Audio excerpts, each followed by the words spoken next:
betapa rumitnya masalah suku ini di Timur Tengah. Di Timur Tengah belum selesai.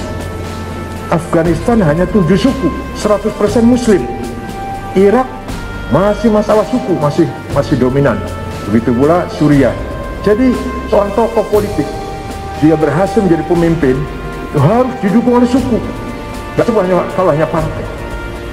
Oleh karena itu mereka gagal dalam membangun kebersamaan. Teologinya benar, agama Islam benar, kita juga belajar dari sana. Teologinya benar, syariatnya benar. Bicara budaya, bicara akhlak, mereka gagal.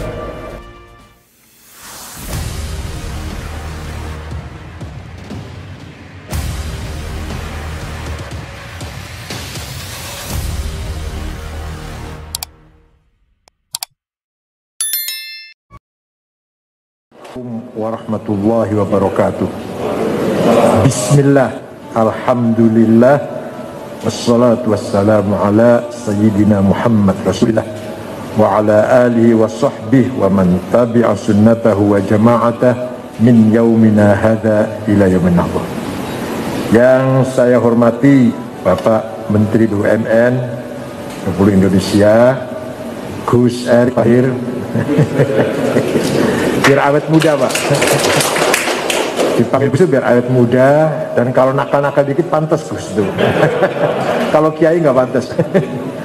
Yang terhormat Bapak Sekretaris Kementerian BUMN, tamu kita dari Indofarma ya, Indofarma ya BUMN, dan dari Indofarma rekan-rekan pengurus harian, ada staf khusus Wapres, Mas Teguh Bedowi, siapa lagi yang ada?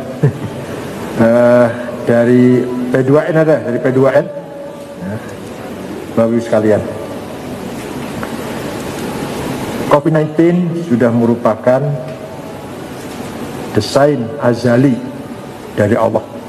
Maka kita sebagai orang beriman harus siap menerimanya, harus siap menyikapinya. Tidak boleh putus asa, tapi juga tidak boleh sembrono, tidak boleh sembarangan. Kita tetap bersikap dewasa, tenang, tapi mari kita upaya mengatasi itu dengan langkah-langkah yang sesuai dengan ilmu pengetahuan, sesuai dengan aturan, sesuai dengan kebenaran ilmiah. Tidak boleh dengan emosional. Walaupun memang ada pengecualian, contoh Pak Menteri Habib Lutfi Pekalongan itu setiap 35 hari mengadakan Maulid Nabi puluhan ribu tanpa masker itu. Ya itu pengecualian lah, terserah itulah. Kita nggak mau komentar sampai sekarang. Padahal beliau One Team Press, anggota One Team Press. Tapi Maulid Nabi setiap 35 hari dihadiri oleh ribuan orang, sampai sekarang belum ada yang terbukti terpapar COVID-19. Tapi bagaimanapun kita sebagai masyarakat umum, masyarakat mayoriti, maka kita harus peduli sama. Disinilah pentingnya kita pertama memperkuat mental kita. Katanya Pak Jokowi dulu revolusi mental. Ya ini lagi diuji nih. Betul-betul kita sudah revolusi mental belum? Menjadi mental yang kepribadian yang tangguh, yang kokoh, yang tegar, tidak menyerah dengan apapun, tapi dengan sikap yang dewasa, sikap yang ilmiah, yang profesional.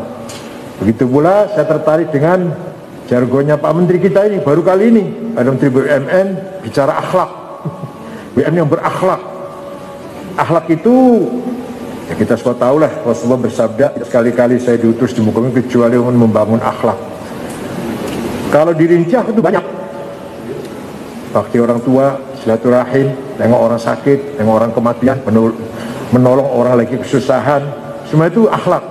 Tapi kalau kita ringkas dalam satu kata, satu kalimat, bahasa Arabnya Pak Menteri, husnul mu'asyarah, membangun kebersamaan yang baik, membangun sinergitas yang baik, itu akhlak yang paling penting. Bagaimana hubungan antara satu sama lain, baik pribadi maupun kelompok, kita bangun dengan baik. Alhamdulillah, itu namanya akhlakul karimah. Nabi itu diutus untuk itu. Jadi percuma teologi, percuma syariat, percuma jenggot panjang, jidat hitam atau celana cingkrang, kalau tidak fokus pada bagaimana berupaya membangun kebersamaan sebagai satu keluarga besar dengan hubungan yang baik. Nah, alhamdulillah kita sudah mapan, sudah selesai bangsa ini dari perbedaan suku, masalah suku sudah selesai. Sekian suku kita sudah selesai.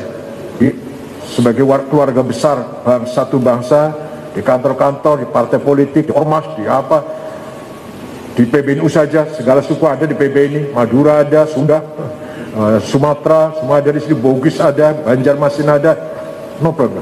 Betapa rumitnya masalah suku ini di Timur Tengah. Di Timur Tengah belum selesai.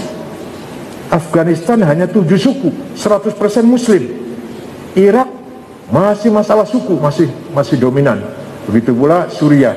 Jadi seorang tokoh politik, dia berhasil menjadi pemimpin, harus didukung oleh suku, gak cuma kalau hanya partai. Oleh karena itu mereka gagal dalam membangun kebersamaan. Teologinya benar, agama Islam benar, kita juga belajar dari sana. Teologinya benar, syariatnya benar. Bicara budaya, bicara akhlak, mereka gagal. Contoh, kalau secara ambil kita satu persatu, dia pinter-pinter, high class, high level.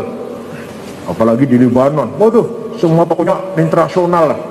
Dari Sunni, Rafiq Hariri, dari Syiah, Nabi Bere, ada Hussein Nasrullah, dari Druz, Wali Jumblat, Kamal Jumblat, Sabri Ja'ja', dari ada lagi Syiah satu lagi, Nabi Bere, selalu menjadi ketua parlemen seumur hidup rupanya. Walhasil Sunni, Syiah, Druz ada di Lebanon semuanya itu, Katolik, Kristen ada semuanya. Kalau kita lihat satu-satu pinter-pinter, tapi ketika membangun kebersamaan gagal. Perang saudara sejak tahun 75. Itu pula Irak, begitu pula Suriah. Kalau kita lihat ulamanya nggak ada ulama Indonesia kan pinter kayak ulama Syria, nggak ada udah. Tapi mereka gagal membangun kebersamaan. Kita alhamdulillah ya, walaupun ulamanya lumayan ngimami tahlil, lumayan untuk ngimami sholat, atau ceramahnya lumayan untuk dongeng-dongeng, ceramahnya nggak ilmiah banget, tapi kita sukses membangun kebersamaan. Nah, di sini kesempatan ini kita buktikan bahwa dengan pandemi ini kita semakin kokoh, semakin solid, semakin sinergi satu sama lain.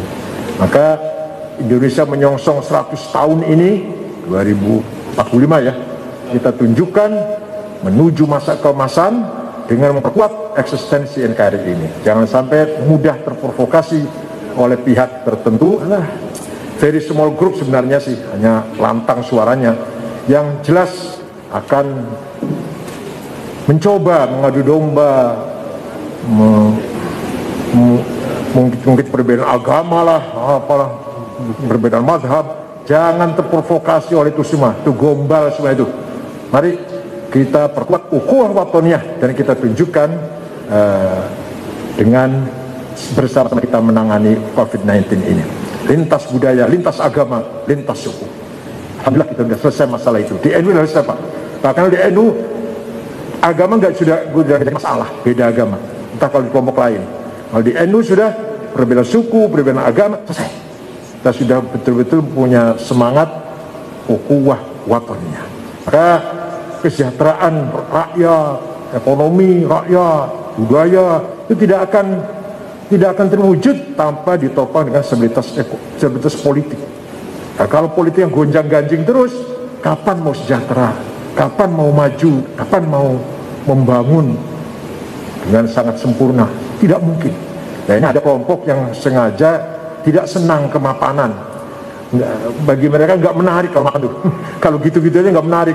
Maunya cari apa ya, sensasi atau apalah. Kira-kira tak ada yang bayar atau karena apalah. Walhasil tidak senang kalau kemapanan.